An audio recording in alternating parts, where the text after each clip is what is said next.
The worst of the colonizers in America with the local Indian tribes were both brutal and bloody, and, understandably, there were prisoners on both sides in the course of the skirmishes.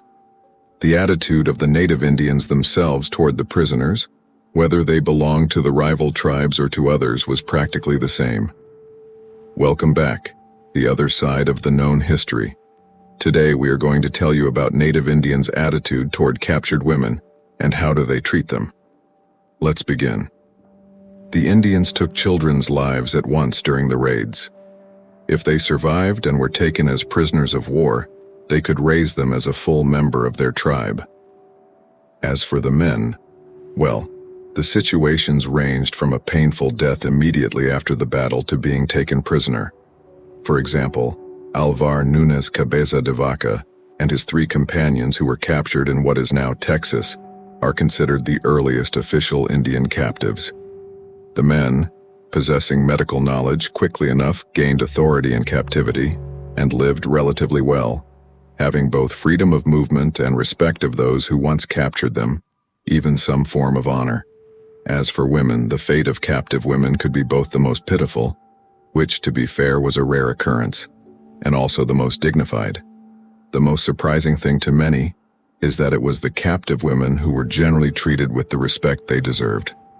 The young girls who had not reached maturity at the time of captivity and theoretically could become full-fledged members of their new tribe were especially valued among Indians. There are numerous cases in history when girls who were taken captive later advanced to high enough positions in the given tribe. For example, Cynthia Ann Parker, captured as a child, became a full member of her tribe, later marrying Comanche Chief Piton O'Connor. Cynthia Ann Parker was the mother of the last so-called military tribal chief, Juana Parker, speaking of which, when Cynthia was discovered in 1860 and returned to her family, she tried several times to escape back to her tribe. The case of Millie Durgan, a kidnapped girl who grew up in captivity, married a Kiowa tribe warrior and lived happily into old age, is also well known. However, besides little girls, women of rather mature adolescence were also taken prisoner. Such captives, on the other hand, hated their new masters and did everything in their power to get out of captivity to take their own lives. Revenge on their captors. And they often did so at the risk of their own lives.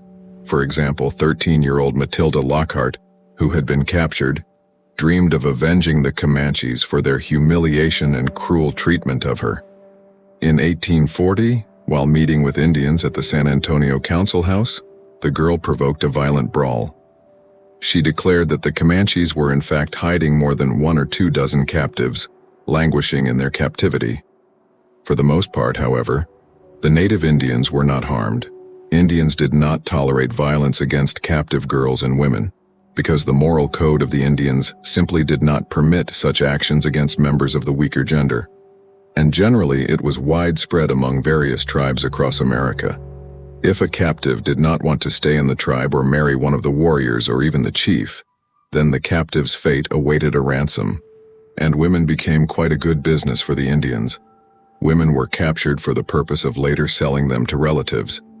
There were even special agents who searched for captives, ransomed them from the Indians, and then resold them to grieving family members. In addition, the Indians were never forced into the tribe. If a captive wanted to become a member of a certain tribe, she could. If not, she simply waited until she was ransomed. Young girls were often adopted by the chief's family. Women were considered among the Indians exhausted but strong enough physically, naturally, beautiful and able to give birth to worthy offspring. Therefore, the practice of adoption by chief's family was later transformed into a ritual, rewarding the most successful warrior, who received the right to marry the beautiful daughter of the leader of the tribe. And as mentioned in Cynthia's example, many captives who chose to remain in the tribe tried to return even after their release. Strange as it may be, life in a seemingly primitive society was much more suitable and comfortable for women than life in a civilized at that time society. The aforementioned Cynthia, having failed to return to her native tribe, wished at least to have her remains buried on the reservation. And finally, The entire length of the journey of the captive of Indian tribe is most vividly illustrated by the fate of the two sisters who were held captive during the so-called Oatman Massacre. This tragedy was named after the family, the Oatmans, who were trying to make their way to California. While traveling, the parents and their 7 children, about 90 miles from Yuma, were attacked, presumably by warlords of the Yavapai tribe. The family was first approached by white Americans asking for tobacco or food, and then they themselves began to slaughter. All were killed except the 2 sisters, Olive and Mary Ann, and their older brother, Lorenz, who was left to die after being wounded. Fortunately, the young man survived and was later able to talk about what had happened. The bodies of the dead were buried by nearby Mormons, whom Lorenz managed to reach, but the remains disappeared without a trace. Later, they said that, once in the tribe, they became virtual slaves. The girls were forced to gather branches for fire, collect food, and were constantly humiliated and mocked by the native Indian children, who even burned the girls' hands with burning sticks. The adults, meanwhile, also behaved quite inappropriately, often physically punishing the girls, so much so that the older Olive was firmly convinced that sooner or later she and her sister would be killed. The sisters had been living in these conditions for about a year when the Mojave Indians came to the tribe. These visits were usually for exchanges, purchases, and sales of goods and food needed by the tribes. The captives were immediately noticed by the Mojave and ransomed, so soon Olive and Mary found themselves in another tribe. And here the attitude toward them changed completely. Both sisters were adopted by the chief and the chief's wife, Aspano, and his daughter Topeka, treated the girls very kindly, and took care of them. Olive later described how they were treated better by the Mojave than their own daughters. The girls were no longer forced to work, and as a sign of their acceptance as full members, Olive and Mary were tattooed on their faces. She stressed that Spence and Espano raised them as their own daughters. The unique thing in this situation is while settlers often stayed with the Mojave tribe, but the girls never asked them for help. It was not until one day when the Mojave tribe suffered a famine brought on by a drought, when Olive's younger sister died of starvation, that one of the visitors noticed a white girl in the tribe. And soon a messenger from the Fort June arrived in the tribe, who conveyed the military for its demand that the girl be brought back immediately. The tribesmen initially tried to hide the fact that Olaf was staying with them, but the military promised to simply destroy the entire village. Olaf, left without her sister, made the decision to return back to civilization.